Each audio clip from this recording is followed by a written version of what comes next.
आज हम लोग वर्क फॉर एनर्जी स्टार्ट करेंगे। स्कूल में भी थोड़ा बहुत इस वर्क फॉर एनर्जी को तुम लोग पढ़ चुके होगे। एटलीस्ट वर्क किसको कहते हैं, एनर्जी किसको कहते हैं, पावर किसको कहते हैं, ये सब वर्ड तो सुना होगा पहले। यस सर, सुना है। यस ना क्या होता है वर्क?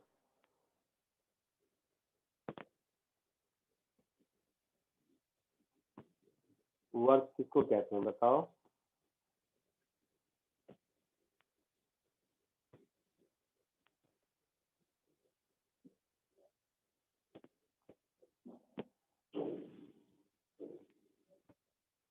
बोलो।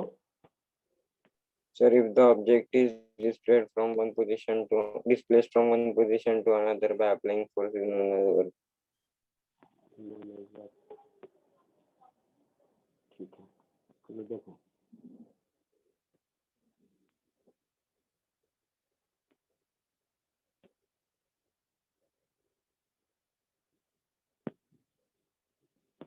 Work done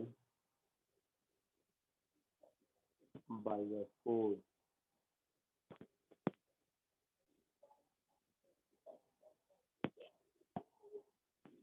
तो किसी ऑब्जेक्ट पर अगर मान लो मैं फोर्स लगाता हूँ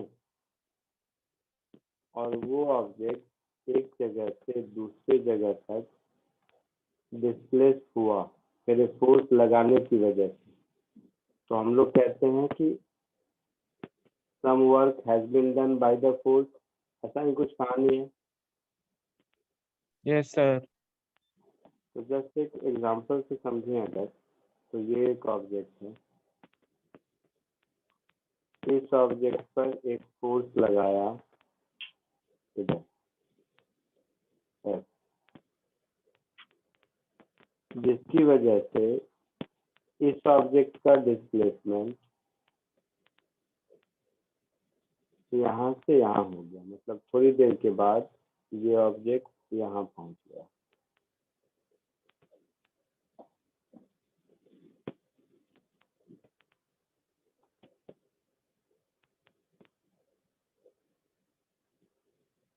तो थोड़ी देर के बाद ये ऑब्जेक्ट अगर यहाँ पहुंच गया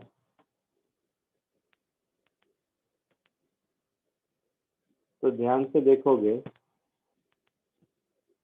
तो ये हुआ मेरा डिस्प्लेसमेंट वेक्टर।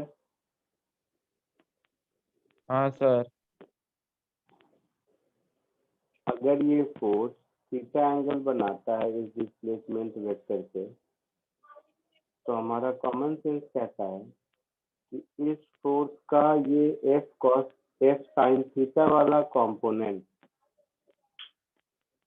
सर को इस डिस्प्लेसमेंट से कोई मतलब नहीं है। इस डिस्प्लेसमेंट के लिए एफ का ये cos थीटा वाला कंपोनेंट रिस्पॉन्सिबल है ना, जो डिस्प्लेसमेंट वेक्टर के अलोंग है। हाँ यस सर है ना, क्योंकि इस एफ साइन थीटा की वजह से तो ये ऊपर जाता या कुछ हाँ, भी सर। होता वाई डायरेक्शन, तो जिधर डिस्प्लेसमेंट हुआ है उधर के लिए ये एफ cos थीटा वाला फोर्स ही रिस्पॉन्सिबल है। तो मैथमेटिकली हम लोग वर्क को बोलेंगे F dot F. F dot F का मतलब हो गया F cos theta multiplied by F. A dot B, A भी cos थीटा होता है। Yes sir. और इसी को ऐसे भी लिख सकते हैं F multiplied by F cos theta.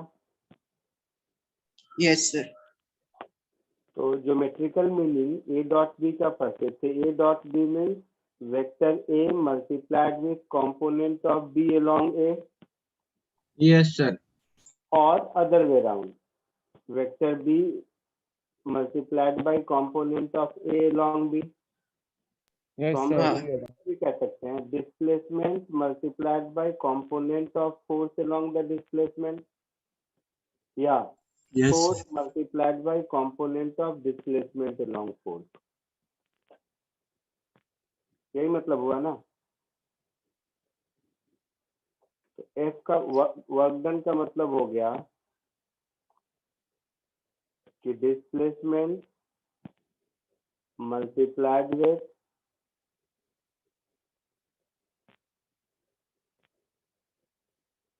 components of force along displacement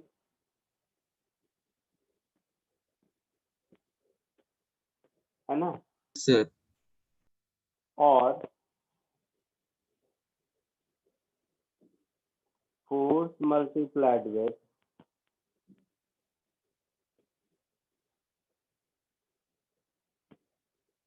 components of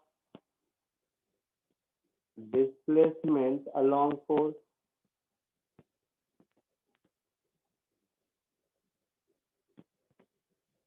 तो ये हुआ वर्क का बेसिक डेफिनेशन। ठीक है, तो वर्क का ये बेसिक डेफिनेशन आप लोग क्लास 9-10 में पढ़ चुके होंगे। As per definition, whenever any force acting on an object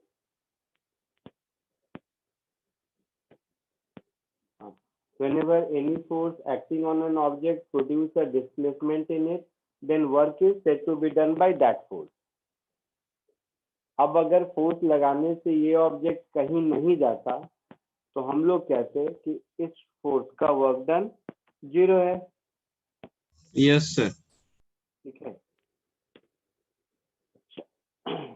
अब एक एक चीज जरा ध्यान से देखो, लिखना बाद में, मैं टाइम दूंगा। First case,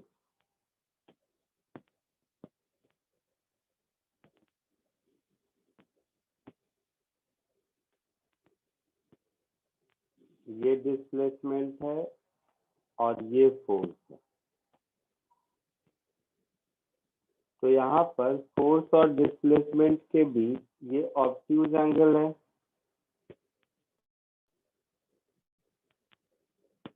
yes sir. मतलब इस फोर्स की वजह से डिस्प्लेसमेंट तो लेफ्ट साइड होना चाहिए था ना, बट राइट साइड हो रहा है।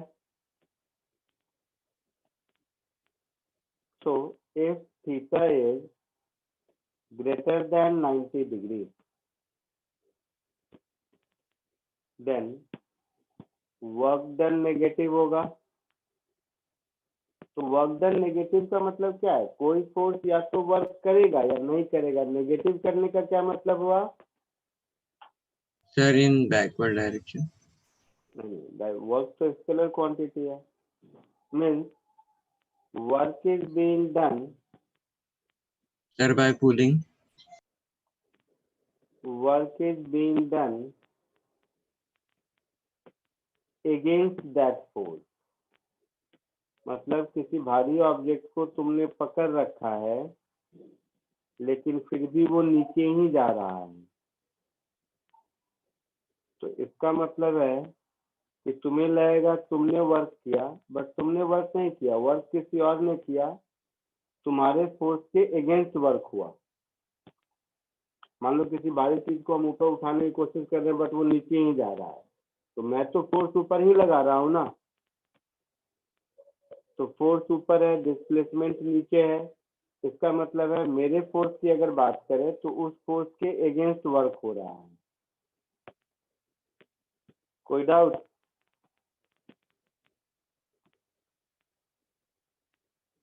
No sir. यही अगर डिस्प्लेसमेंट वेक्टर इधर है और फोर्स वेक्टर डिस्प्लेसमेंट वेक्टर के परपेंडिकुलर है,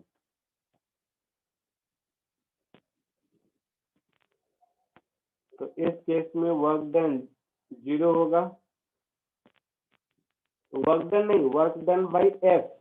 किसी दूसरे फोर्स का वर्क डन हो सकता है, मुझे मतलब नहीं है, बट इस फोर्स का वर्क डन 0 होगा। हाँ सर। हाँ सर। जैसे मैंने कहा किसी भारी चीज को मैं उठा रहा हूँ लेकिन वो नीचे जा रहा है, तो work done by me negative है, but work done by gravity तो पॉजिटिव है ना।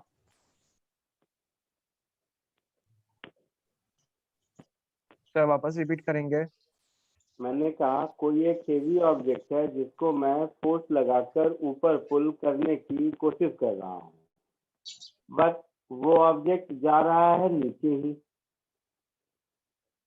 तो work done by me negative होगा, work done by gravity positive होगा, हाँ सर, वो होगा। है ना। तो वर्क डन कभी भी कहते हैं तो उसका सिग्निफिकेंस नहीं है जब तक हम ये स्पेसिफाई नहीं करें कि work done by which force.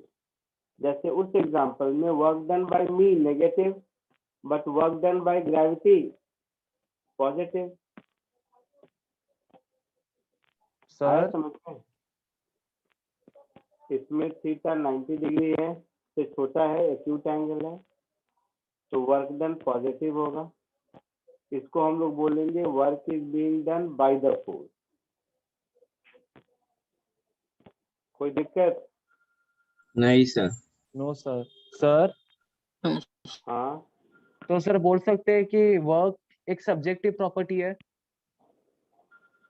Subjective property मैंने सुना नहीं, क्या मतलब होता है? सर मतलब ऐसा चीज जो पर्सन टू पर्सन डिपेंड कर रहा है, वो सब। पर्सन टू पर्सन नहीं, पर्सन टू पर्सन का क्या सर मतलब है? जैसे सब्जेक्टिव ऑब्जेक्टिव पेपर्स होते हैं वैसा मुझे बताया गया है हाँ, सर। तो सब्जेक्टिव ऑब्जेक्टिव पेपर हुआ। तो वर्क डन जब तक हम लोग एसोसिएट नहीं करेंगे बाय विच फोर्स, तब तक कंप्लीट मीनिंग नहीं है। टोटल वर्क डन भी होता है, देखेंगे। तो ये हुआ, ये हुआ, ये हुआ। ठीक है, पहले इतना कॉपी कर लो फिर आगे बढ़ते हैं।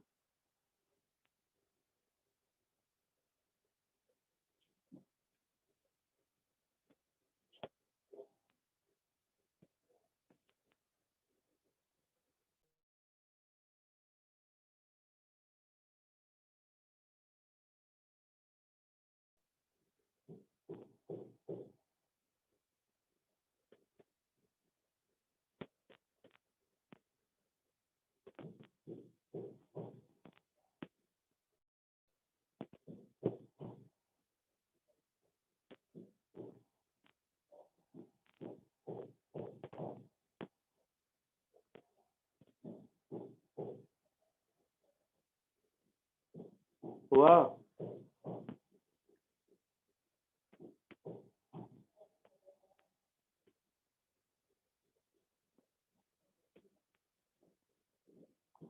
Yes sir. आगे बढ़े?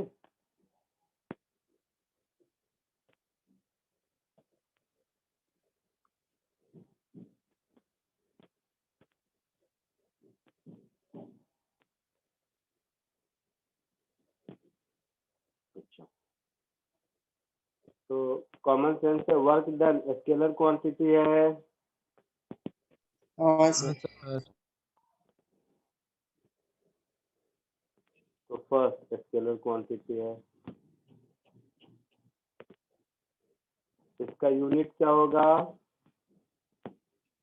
Joule sir. Newton metre, force into displacement वही होगा।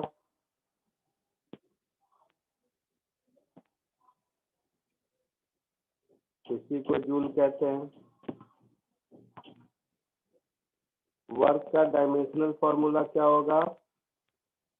M1 L square T raised to -2। तो ये सब कॉमन सेंस आप लोगों को आता होगा, ठीक है। Yes sir.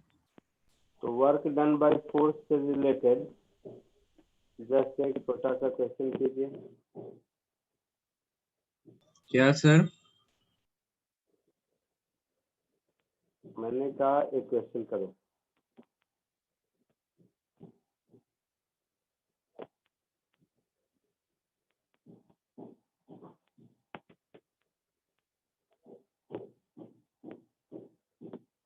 दिख रहा है ये?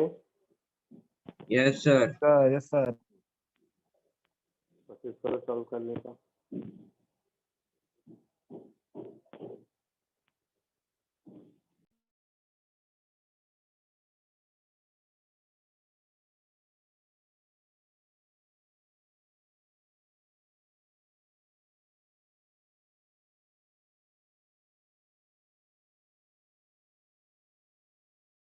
हो गया?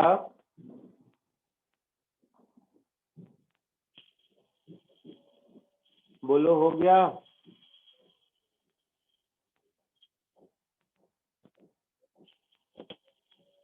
सर कर रहे हैं। अबे कितना टाइम लगेगा, तो 2 मिनट का काम है।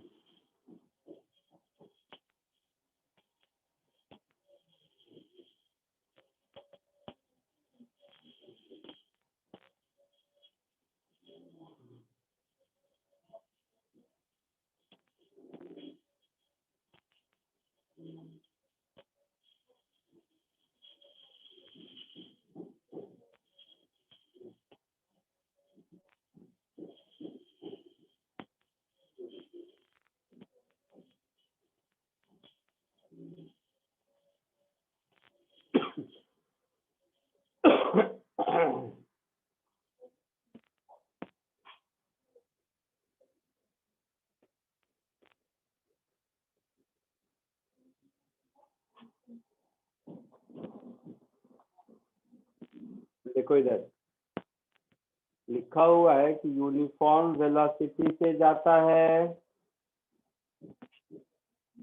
हाँ सर। यूनिफॉर्म वेलोसिटी का मतलब क्या हुआ कि नेट फोर्स Zero action. 0। हाँ सर। तो ये हुआ एफ कॉस थीटा और ये हुआ एफ साइन थीटा। हुआ ऐसा?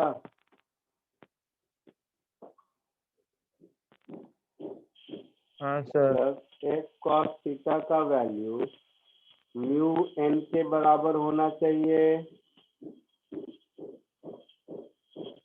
तभी तो कांस्टेंट वेलोसिटी से जाएगा, नहीं तो एक्सीलरेशन आ जाएगा। हाँ sir. N plus F sine theta ये एम जी के बराबर होना चाहिए, नहीं तो ऊपर चला जाएगा। हाँ सर। तो एन की वैल्यू हो गई M G minus F sine theta. हुआ ऐसा? हाँ सर हुआ। तो एल का ये वैल्यू यहाँ सब्स्टिट्यूट कर दो। हाँ सर। तो एफ का वैल्यू मिल जाएगा मुझे। तो F cos theta is equal to mu into M G minus F sine theta. Yes sir. F common cos theta plus mu sine theta, this is equal to mu M G. Yes sir.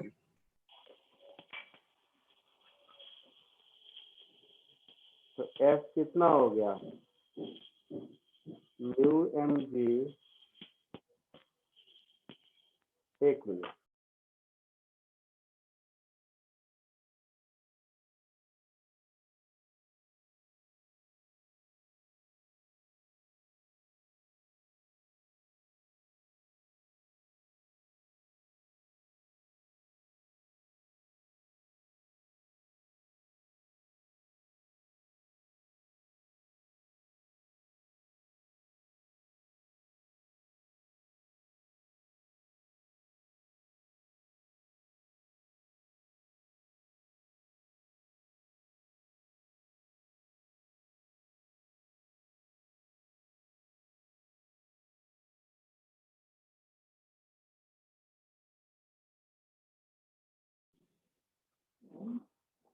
तो यहाँ से F की value मिल जाएगी mu M G upon cos theta plus mu sine theta. होगा? Yes sir.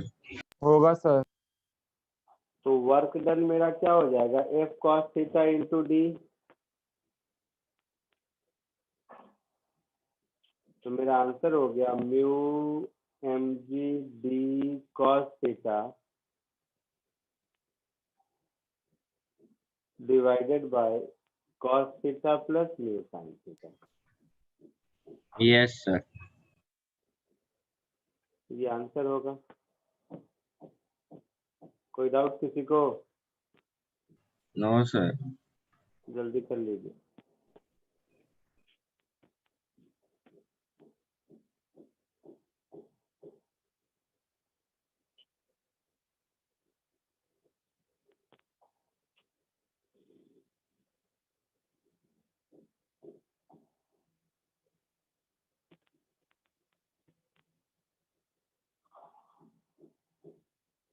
आगे बढ़ूं? नहीं no sir. Sir.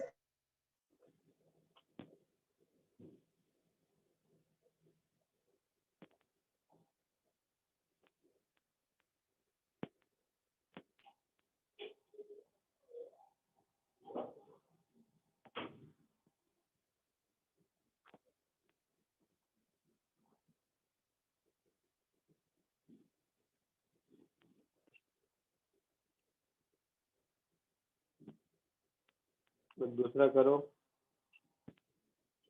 Sir 1 minute दिखाओ ना।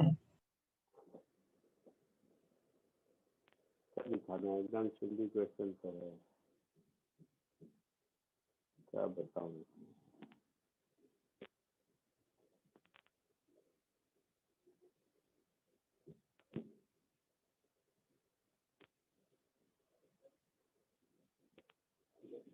इसको कोशिश कीजिए।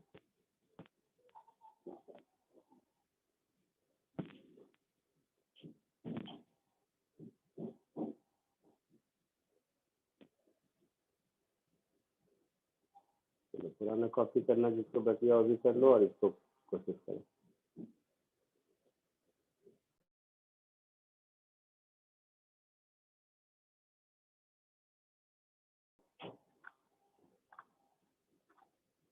आया आंसर?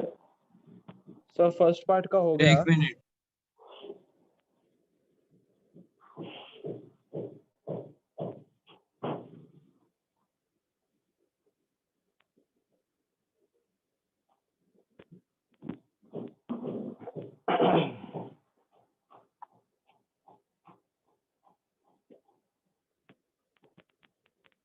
हाँ एकदम आसान है ये सब। तो डॉट प्रोडक्ट का क्वेश्चन, तो वर्क डन है। सर हमें वेक्टर डॉट प्रोडक्ट यूज करना है ना। एफ डॉट एस करोगे तो 5 इंटू 2 10, 3 प्लस 2 6, तो 16 जूल आंसर। हाँ सर बराबर। वही है सर। इसमें क्या है? सबसे आसान है बी पार्ट। ए पार्ट में तो वेक्टर का क्वेश्चन है, मैग्नीट्यूड ऑफ डिस्प्लेसमेंट क्या हो जाएगा? Under root 2 square plus 3 square.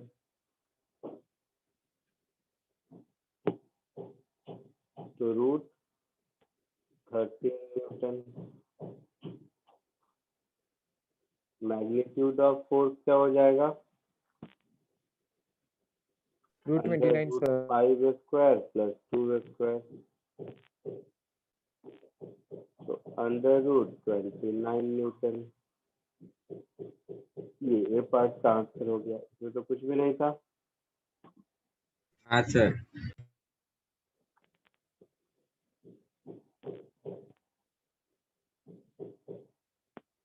Next एक और।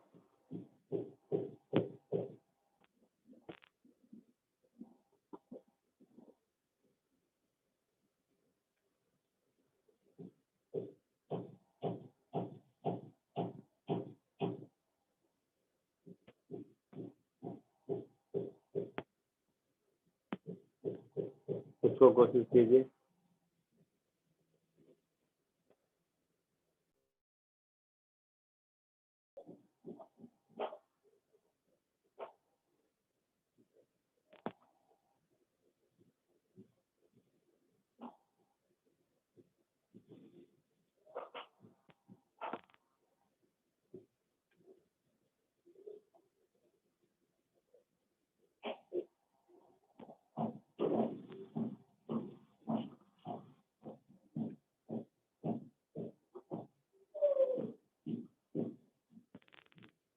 देखो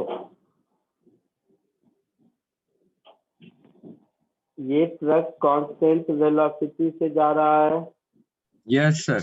यस। तो टी टाइम में ये ब्लॉक अपनी जगह से कितना आगे चला जाएगा?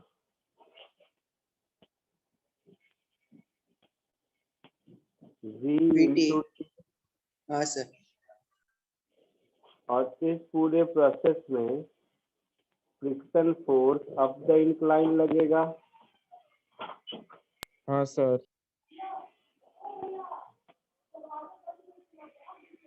और friction force up the incline कितना लगेगा? तो क्वेश्चन में कह रहा है कि ऑब्जेक्ट नीचे नहीं गिरता है, मतलब ये mg sin थीटा के बराबर ही होगा।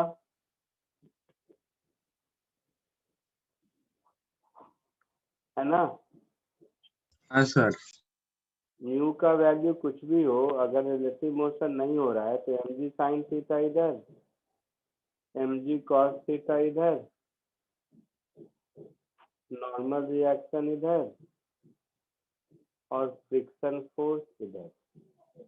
तो अगर ऑब्जेक्ट रेस्ट पर है तो इस फ्रिक्शन फोर्स की वैल्यू mg sin थीटा के बराबर होगी। होगी यस सर। सर। हाँ सर। और ये एंगल कितना हो जाएगा? 180 माइनस। Five minus theta. हाँ सर। तो वर्क डन बाय फ्रिक्शन कितना होगा? Force that is mg sin theta into displacement that is vt into cos of angle between them that is cos phi minus theta। यही होगा। वो displacement हाँ sir. Block का नहीं है ना क्या हुआ? सर? वो डिस्प्लेसमेंट ब्लॉक का नहीं है ना वीटी? ब्लॉक की जगह था तो ये ट्रक आगे जाएगा तो ब्लॉक भी जाएगा ना। क्या सर? ट्रक अगर आगे जाएगा जितना डिस्टेंस उतना ही डिस्टेंस तो ब्लॉक भी आगे जाएगा। हाँ हाँ सर बराबर। cos phi माइनस थीटा कितना होता है? Minus sine theta. क्या? Minus cos theta. Minus cos theta sir.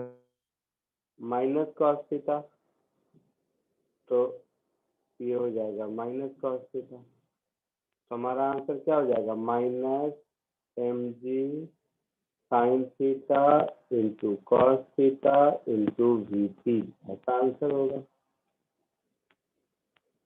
समका कुछ?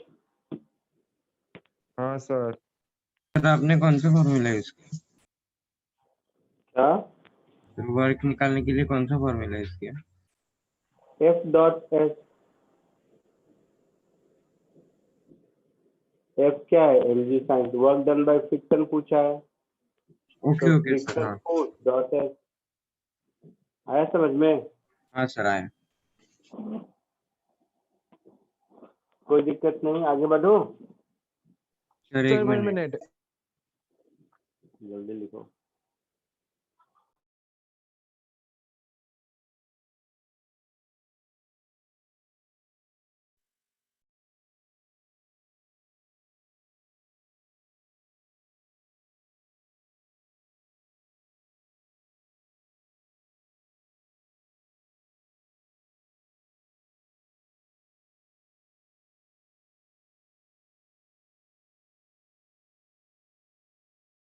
हो गया?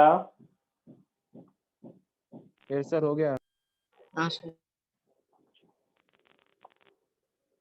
नेक्स्ट। पहले तो कॉमन सेंस है। यही सोचो कि अगर फोर्स हमारा वेरिएबल हो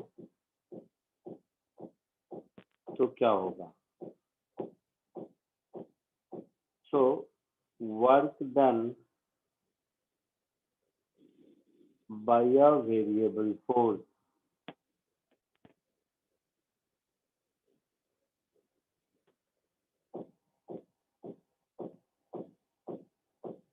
तो कॉमन सेंस है। इस केस में वर्क डन मेरा क्या होगा? अगर फोर्स वेरी करता है तो एफ डॉट डी आर का integral from initial position to final position ऐसा होगा।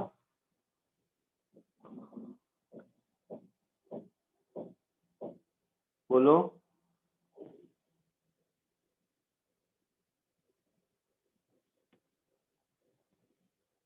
नहीं समझा? अगर नहीं फोर्स समझा सर। ऑफ एक्शन कांस्टेंट नहीं है, वेरिएबल है, तो उस केस में वर्क डन कैसे निकालेंगे? ऐसे निकालेंगे। एक एग्जांपल देता हूँ। लॉज ऑफ मोशन में स्प्रिंग फोर्स तो पढ़ा होगा आप लोगों ने। कौन सा सर? Spring spring force. हाँ सर, स्प्रिंग फोर्स पढ़ा। हाँ सर। हाँ स्प्रिंग फोर्स सर पढ़ा है।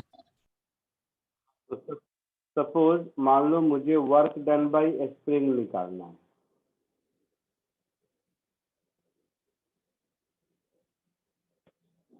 मीन्स ये एक स्प्रिंग है जिस स्प्रिंग का स्प्रिंग कांस्टेंट के है और इसके साथ ये एक ऑब्जेक्ट अटैच है। अब अगर इस ऑब्जेक्ट को यहाँ से पुल करके यहाँ ले गया, मान लो यहाँ से यहाँ तक x0 डिस्टेंस पुल करके ले गया, कोई मुझसे पूछे वर्क डन बाय स्प्रिंग कितना होगा, तो स्प्रिंग फोर्स तो डिपेंड करता है एक्सटेंशन कितना है, हर वक्त अलग अलग लग रहा होगा। हाँ सर, उस पे डिस्प्लेसमेंट में डिपेंड कर रहा है। तो सपोज एक्सटेंशन जिस समय x है उस समय स्प्रिंग फोर्स इधर लगेगा kx। हाँ सर। तो अगर जिस समय डिस्प्लेसमेंट x है उस समय फर्दर डिस्प्लेसमेंट dx में जो dw होगा वो क्या हो जाएगा, s स्प्रिंग डॉट dx।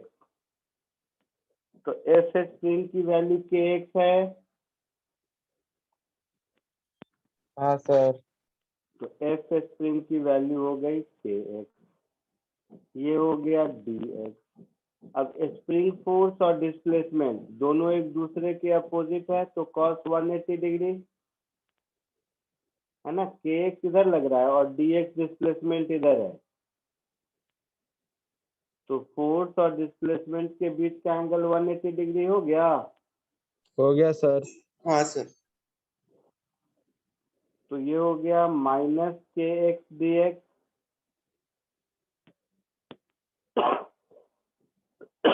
अगर हम इसको दोनों ओर इंटीग्रेट कर दें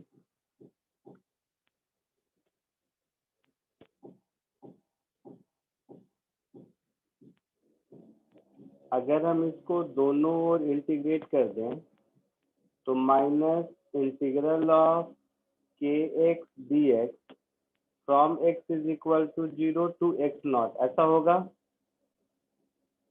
हाँ सर। हाँ सर। तो ये कुछ ऐसा हो जाएगा -1/2 k x0 square. Yes sir. तो ये एक एग्जांपल हुआ वेरिएबल फोर्स का। वैसे कहीं भी अगर फोर्स वेरिएबल है और मुझे उस फोर्स का वर्क डन निकालना है तो हम लोग इस इंटीग्रेशन वाले मेथड को यूज करेंगे। ये कोई फॉर्मूला नहीं, कॉमन सेंस है। क्लियर है? Yes sir. सर। कॉपी कर लो, फिर कुछ एग्जांपल इसके देखते हैं।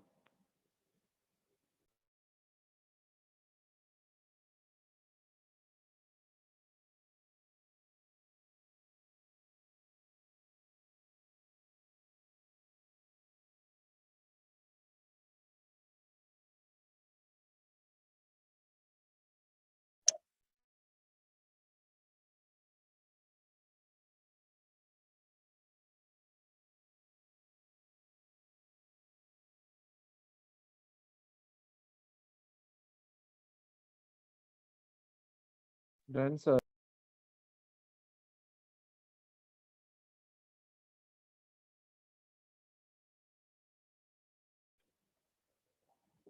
हो गया? Yes sir. तो ये वेरिएबल फोर्स से रिलेटेड एक आध क्वेश्चन करो।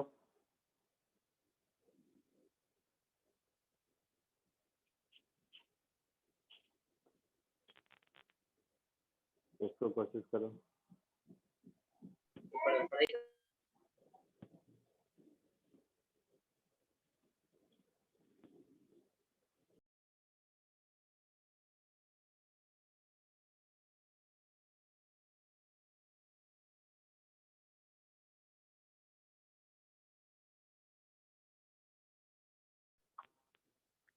हो गया?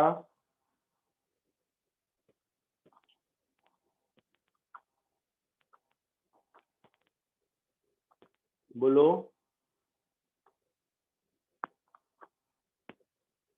नहीं हुआ सर। क्यों? moves in x direction from origin to 5 metre. तो किसी भी समय इसका डिस्प्लेसमेंट वेक्टर लिखेंगे तो वो क्या होगा? एक्स आई कैप होगा। हाँ सर। हाँ सर होगा। पोजीशन वेक्टर, डिस्प्लेसमेंट वेक्टर नहीं, पोजीशन वेक्टर, ऐसा होगा।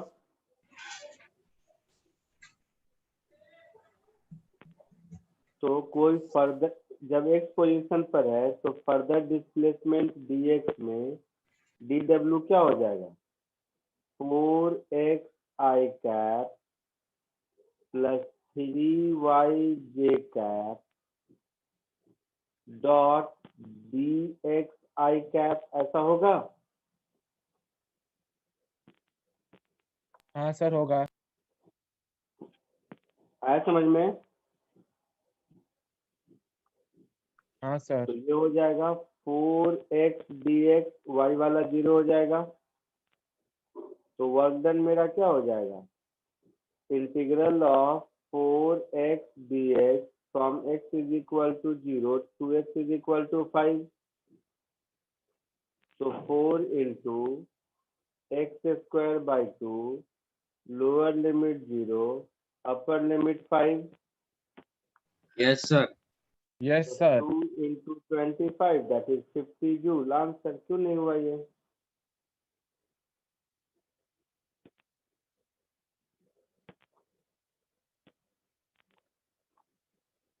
आया समझ में? हाँ सर समझा। हाँ सर समझा। आगे बढ़े। Sir 1 minute.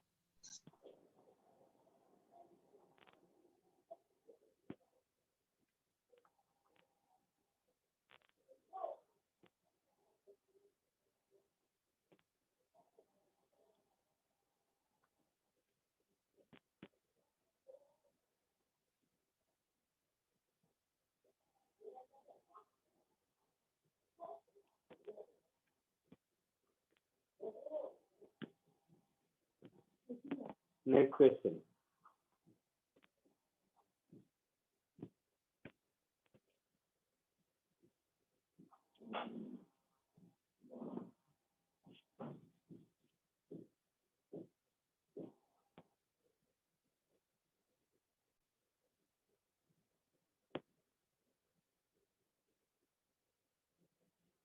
सर 1 मिनट ऊपर लो ना।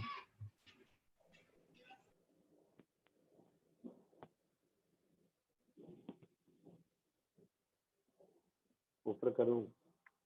सर मुझे समझा नहीं कि DW 4x dx कैसे है, एक बार फिर से बता दो ना।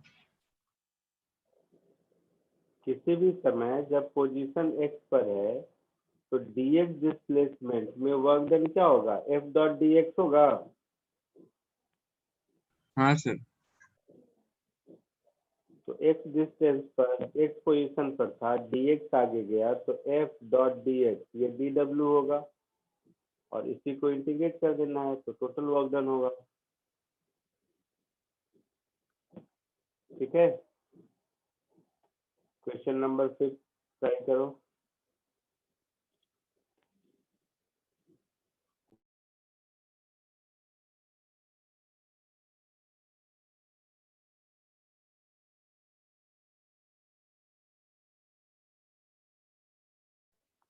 हुआ?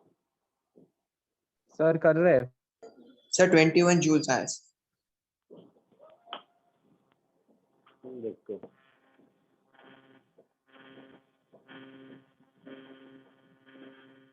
और किसी को सेवा कराया है?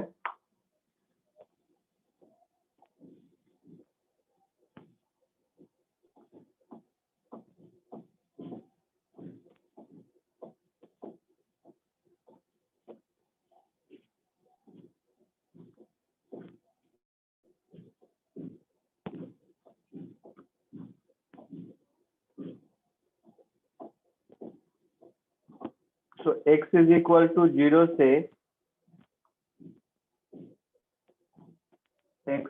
इक्वल टू 2 गया है और फोर्स लग रहा है 0.5x प्लस 10 न्यूटन। तो जैसा पहले सॉल्व किया था सिंपल वही कहानी है यस सर। Yes sir. है ना। 21 जूल करेक्ट आंसर है। तो जैसे पहले किया था ठीक वैसे ही हमारा वर्क डन क्या हो जाएगा, integral of 0.5x plus 2 dx from x is equal to 0 to x is equal to 2। Sir plus 10 है ना। अच्छा 2 नहीं 10 है, ओके सॉरी। तो ये हो जाएगा 0.5 into X square by 2 from 0 to 2 yes sir. Into X 0 to 2। तो ये हो गया 0.5 इंटू 4 अपॉन 2 प्लस 10 इंटू 2 20। तो ये हो गया 21 जूल आंसर।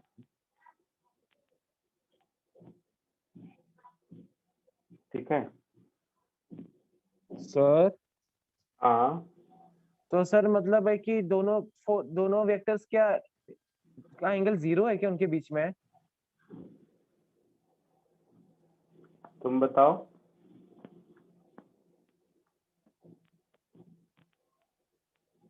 तुम खुद बताओ क्या एंगल है। तो 0 ना चाहिए। फोर्स भी अलोंग एक्स है, डिस्प्लेसमेंट भी अलोंग एक्स है। अच्छा सर, हाँ ये समझा। क्वेश्चन लेने का पर्पस ये था कि इस क्वेश्चन के थ्रू एक दूसरा मेथड भी दिखा दूं, बिना इंटीग्रेशन के भी इसको कर सकते हैं, बस पहले समझ लो। कभी भी अगर आपको फोर्स वर्सेस डिस्प्लेसमेंट ग्राफ दिया हुआ हो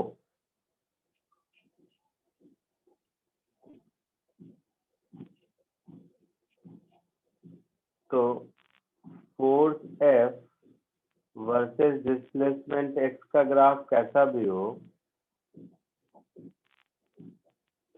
ये अगर इसका इनिशियल पोजीशन है और ये अगर इसका फाइनल पोजीशन है, तो ये एरिया अंडर कर्व जो भी होगा ये F D X from initial to final position इसी के बराबर होगा, which is nothing but work done. तो यहाँ से कॉमन सेंस आया कि area under curve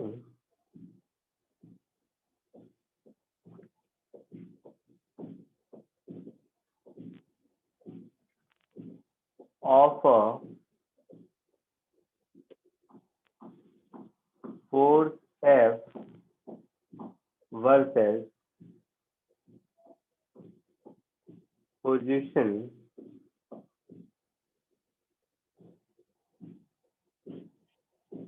graph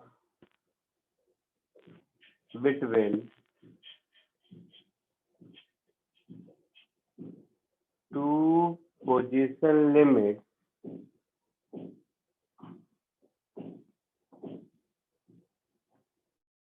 will give us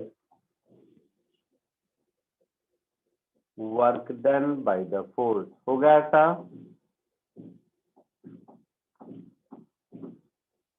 है ना। क्योंकि इंटीग्रल y dx y equal to F X का एरिया अंडर कर्व ही होता है। कोई डाउट किसी को? No sir. तो इसी नोट के बेसिस पर पिछले क्वेश्चन का अगर एक अल्टरनेटिव मेथड देखोगे तो देखो, तो पिछले क्वेश्चन में फोर्स क्या दिया हुआ है, 0.5x plus 10। 0.5x plus 10। तो 0.5x प्लस 10 का अगर ग्राफ ड्रॉ करोगे तो ये स्ट्रेट लाइन होगा ऐसा।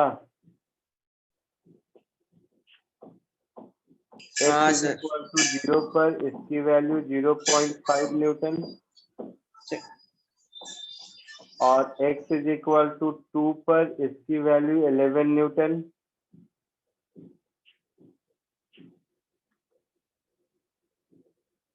तो ये एफ वर्सेस एक्स का जो एरिया अंडर कर्व होगा,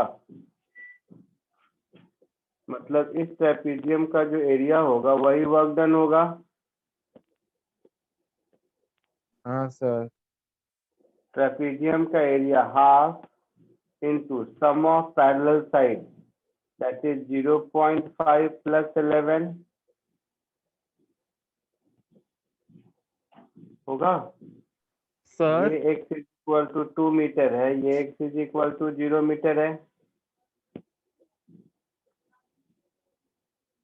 तो half into sum of parallel side multiplied by separation between them that is 2।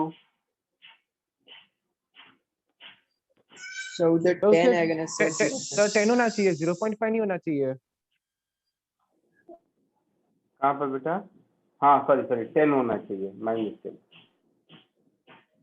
x is equal to 0 पर ये 10 न्यूटन होना चाहिए। हाँ, तो half into sum of parallel side में यहाँ पर 10 होगा multiplied by separation between them 2, तो ये दोनों कैंसिल हुआ।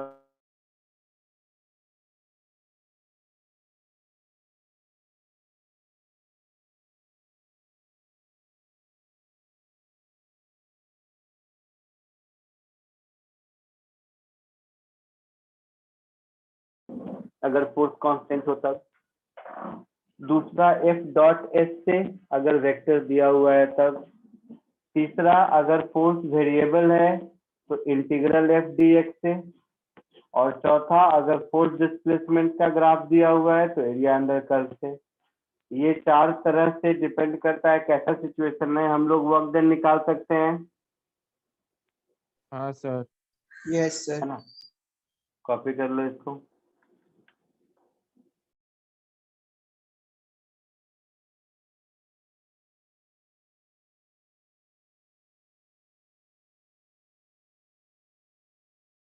Done sir. बोलो। हो गया सर। हो गया, आगे बढ़ो। Yes sir.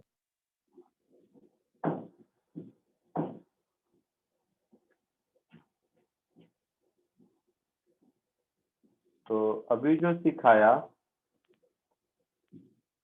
उसी तरह का देखो, एक क्वेश्चन ये करके देखो।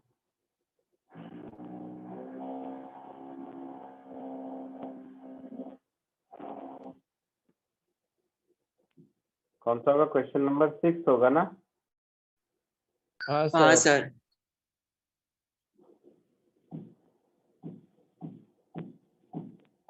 कोशिश करो।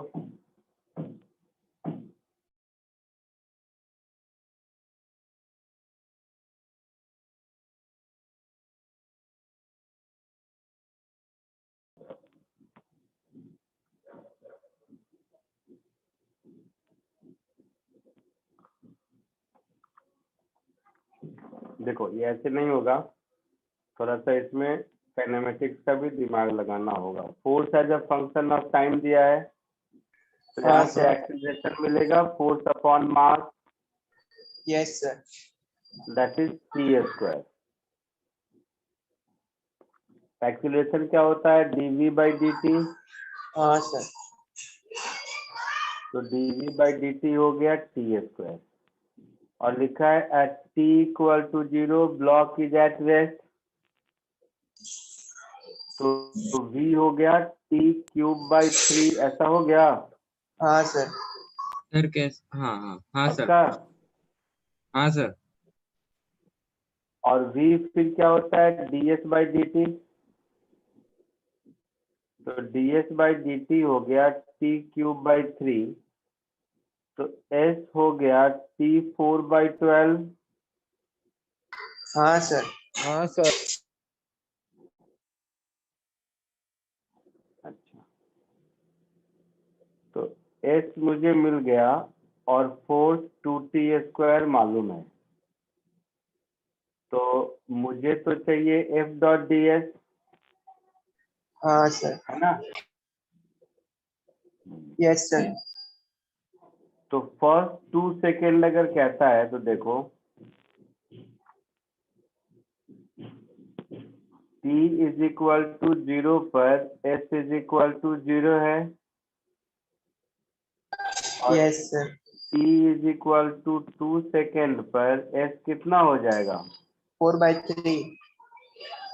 4/3 हो जाएगा। हाँ sir. अब अगर मुझे f as a function of s मिल जाए तो हमारा काम चलेगा। Yes sir. तो f है 2t²। तो देखो यहीं पे थोड़ा समझना है। f है मेरा 2t²। यहाँ पर t4 इज 12s। तो t² को हम √12s लिख सकते हैं। हाँ sir. अच्छा, तो वर्क डन मेरा क्या हो जाएगा? Integral of f ds from Yes, s sir. Is equal 0 to 4/3। हाँ sir. तो 2√12 integral of √s ds from 0 to 4/3। Yes, sir. Root s का इंटीग्रेशन क्या होगा?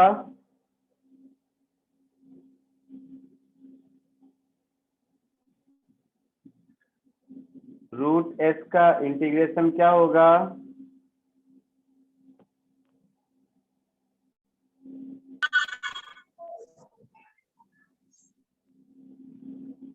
हाँ sir.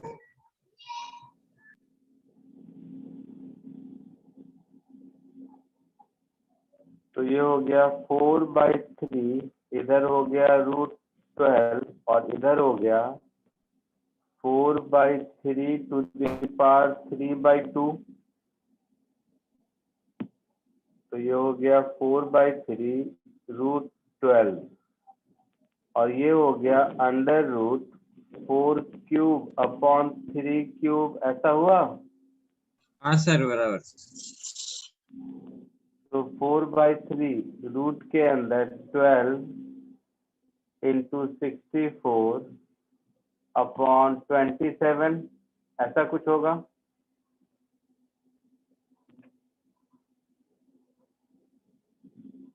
है ना? हाँ sir. हाँ सर। 3 से 4 और 3 से 9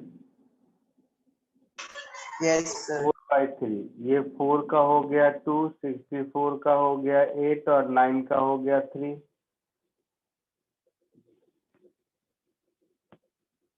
तो टोटल कितना हो गया? 64/9 64/9 जूल। ये हमारा आंसर होगा। आया समझ में? हाँ सर समझा। Yes, sir. कॉपी कर लो इसको।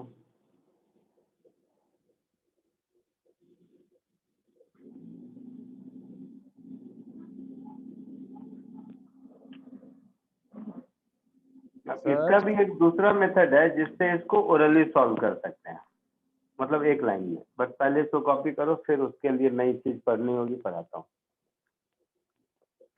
अब बोलो, कोई कुछ पूछ रहा था? सर ऐसा कर वो सर वो 3 काइनेमेटिकल इक्वेशन यूज कर सकते थे क्या उसके लिए? अगर एक्सेलरेशन पता चल गया हो तो डिस्प्लेसमेंट भी मिल जाएगा 2 सेकंड में कितना होगा। एक्सीलरेशन कांस्टेंट कहाँ है? एक्सीलरेशन वेरिएबल है ना। अच्छा सर।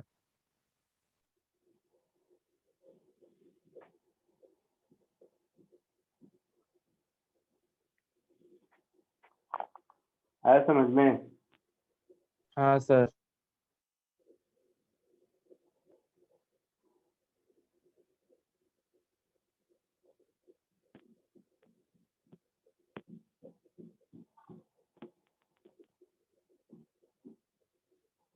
आगे बढ़ूं?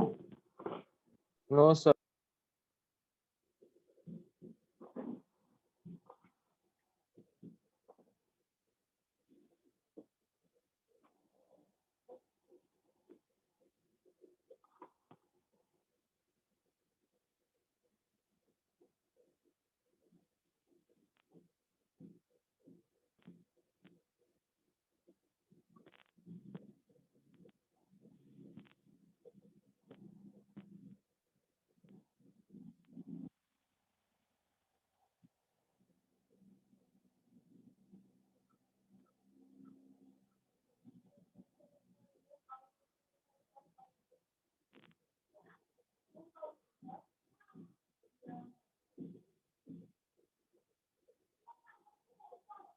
सर सर तो मतलब आपने पहले डिस्प्लेसमेंट को टाइम के रिस्पेक्ट में निकाला है, क्योंकि मतलब सर एक ही वेरिएबल बच जाएगा ना वर्क डन निकालने में, इसलिए सर ना।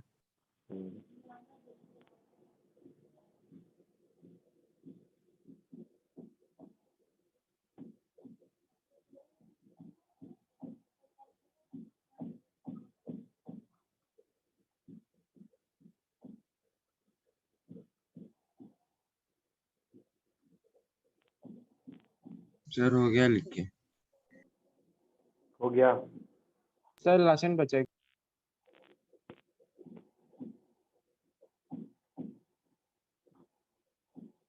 अच्छा टाइम भी हो गया, ठीक है चलो बाकी लोग लिख लिख के निकलते चलिए। आज के लिए इतना ही, नेक्स्ट लेक्चर में वर्क एनर्जी थ्योरम पढ़ेंगे। Okay sir. Okay sir, nice. Work energy theorem पढ़ने के बाद ये क्वेश्चन वन लाइनर हो जाएगा, कैसे देखते हैं। सर इसके लिए वो उसका जो दूसरा मेथड उसमें है क्या सर? हम्म।